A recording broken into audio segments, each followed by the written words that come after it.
একটা লোক বাইরে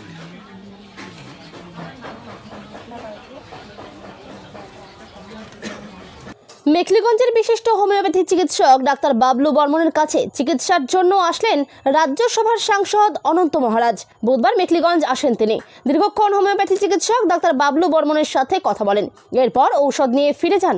যে কোনো ধরনের অপ্রীতিকর ঘটনা এড়াতে বিশিষ্ট হোমিওপ্যাথি চিকিৎসক ডাক্তার বাবলু বর্মনের ক্লিনিকের বাইরে মেখলিগঞ্জ থানার টাউনবাবু সুজয় বর্মনের নেতৃত্বে পুলিশ বাহিনী মোতায়েন ছিল। অনন্ত মহারাজ জানান, বর্তমানে ডাক্তার বাবলু বর্মনের নাম সারা ভারতবর্ষে ছড়িয়ে পড়েছে। ওনার হাত খুব ভালো। ডাক্তার বাবলু বর্মনের নাম যাতে সারা বিশ্বে ছড়িয়ে পড়ুক, এটাই চাই।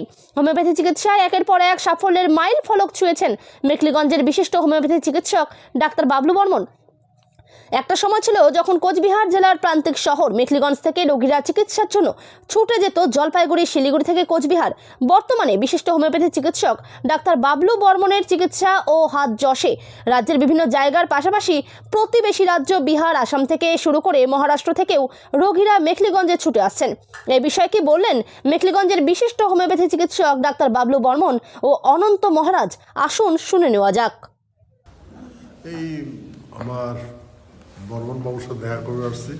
এনার হাত ভালো, সারা ভারতবর্ষের নাম হচ্ছে। আমি তো কামনা করি সারা বিশ্বের হাত প্রচার হোক, মানুষকে সেবা করুক, সুস্থ থাক, এটাই কামনা করি। সৌভাগ্য উনি যে আসছেন, আমার পদধূলি দিলেন, আর এই চেম্বারে আসলেন। এই ওষুধের ব্যাপার নিয়ে ওনার কিছু প্রবলেম আছে, সেটা আমি চেষ্টা করছি যাতে সলভ করতে পারি। তার জন্য আমি এই মেডিসিন দিব, ওনাকে যাতে সুস্থ করতে পারি আমি চেষ্টা করব।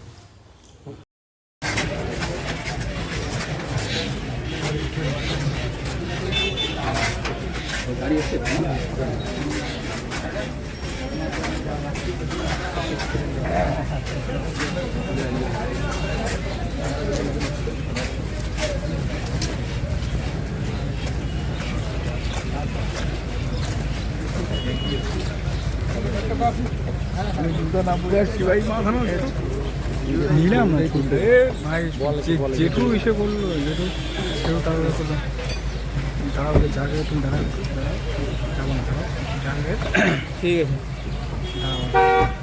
গাড়িটা। হ্যাঁ, এবার তুমি যাও।